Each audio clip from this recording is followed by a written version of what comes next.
All right, ladies and gentlemen, my name is Timini Egbuson, and right now you're watching The Cover on Accelerate TV.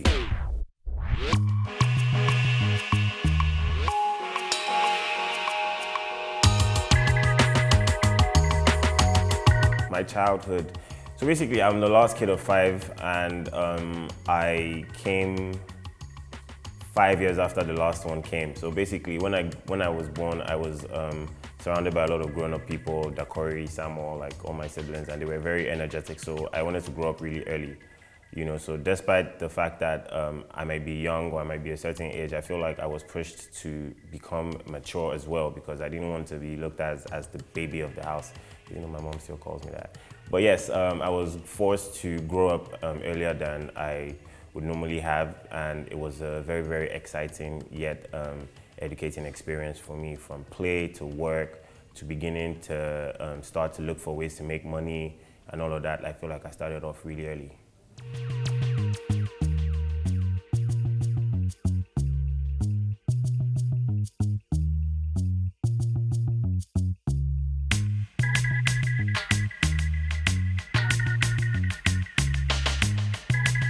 I grew up in Lagos. I grew up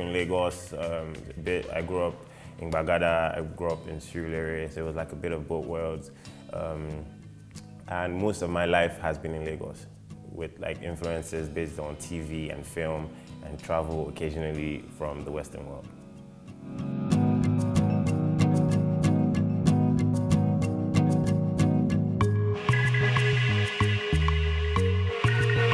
All right, you know, I always say this story, like it's funny because when I was in uni, I never had any idea or I never had any hopes to become an actor.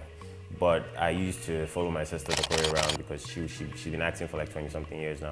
So I used to follow her around on sets, and I used to see what they do and how it was, you know, getting lines and the process of generally just becoming the characters. And I started to find it interesting. I guess the Gemini in me liked the fact that, you know, you could be different people at different times.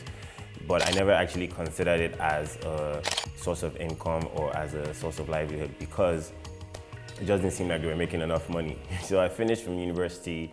I got a degree in psychology from University of Lagos, and I decided to look for work.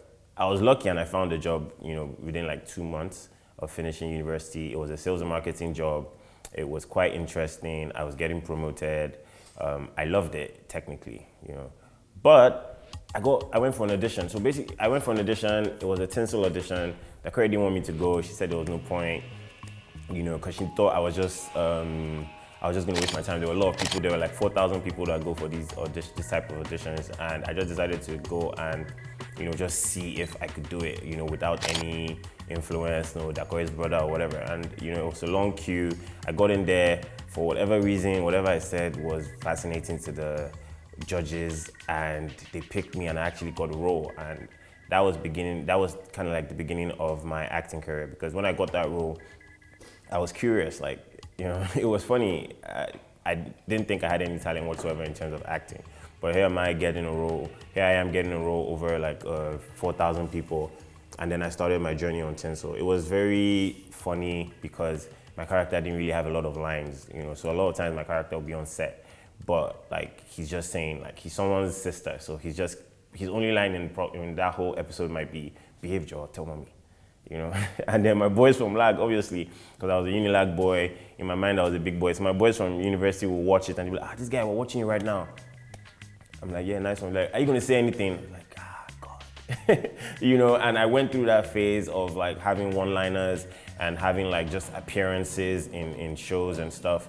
And I started to doubt myself, but as I continued in the struggle and I continued in the grind, as I continued in the struggle and I continued in the grind of acting, I heard about the Shuga auditions. MTV Shuga was definitely a big deal back then. It is still a big deal now.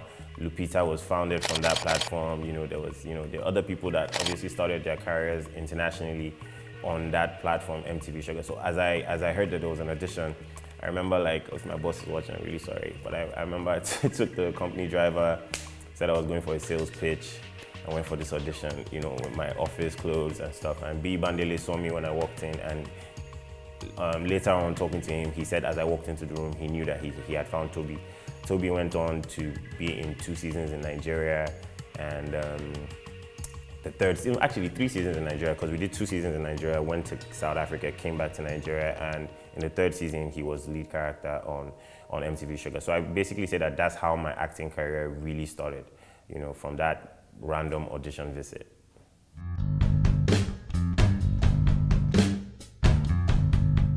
Shuga, you know, basically I've been blessed with a lot of amazing people that have played love interests with me. In Shuga, there was Jemima Osunde and Bukola Oladipupo. In Skinny Girl in Transit, there is Sharon Oja. I've had love interests. I'm not sure exactly your question is going to, but like I've had a bunch of love interests, and it's always nice having to share the screen and creating chemistry with like different people and different talented actresses, because if it's not real and if it doesn't look real, the camera sees it and the audience sees it. You guys are very stubborn when you watch. You're looking out for every minute detail. So getting close to someone and actually, you know, working together to deliver chemistry is one of the hardest parts of the job. It's also one of the most interesting parts of the job for me as well. Sometimes I get to kiss.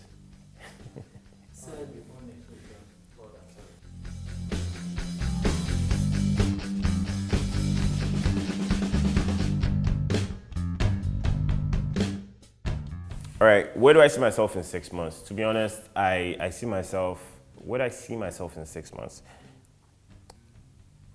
I see myself happy. I see myself a lot more content, because the thing about it is like there's always stuff to get. There's always an extra thing that you're trying to achieve. But what I've learned in the first 6 months of this year is that contentment is very key. I used to grumble, like I grumbled all into 2018, like, God, why am I this? I've turned XYZ and I don't have XYZ.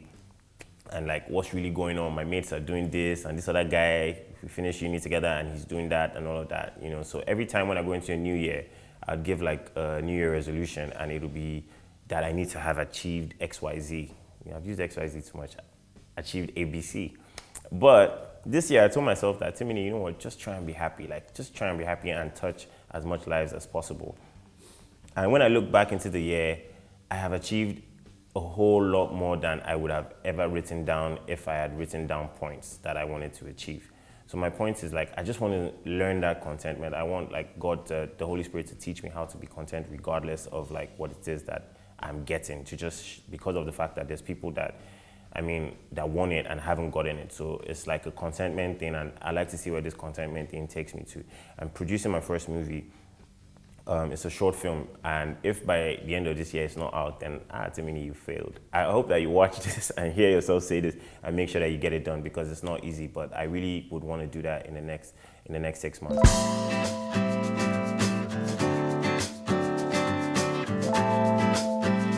First of all, you need to learn that you can learn from people that are younger than you. So like everybody out there watching, like for if you're going to take anything out of this interview, I would always say it is that you need to just start. Like, you need to just start and like trust the process. Trusting the process is key, because you don't want to be an overnight success. If you're an overnight success, trust me, you will not have what it takes to actually sustain and actually stay there. You know, there are things that you have to go through in life that will make you a better person when you eventually get to the top. That's one. And then two, like, you need to put work in.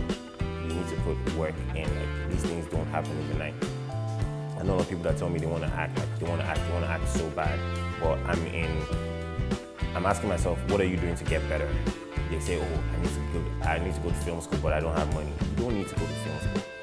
There's YouTube, there's everything you possibly want. I'm not doing free ads for YouTube, but guess what? There's YouTube, and there's everything that you want to learn on that app. All you have to do is, just search and start working towards it, so that when you finally get the opportunity, you do not mess it up because you are not ready.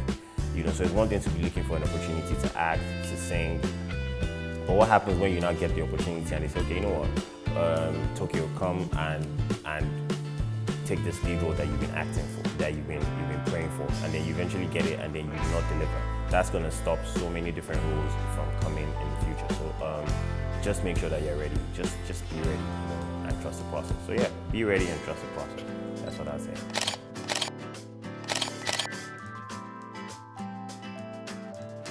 All right, guys, that's about it. My name is Timini Egbuson, Timini Egbuson, and you have just watched my interview on the cover on Accelerate TV.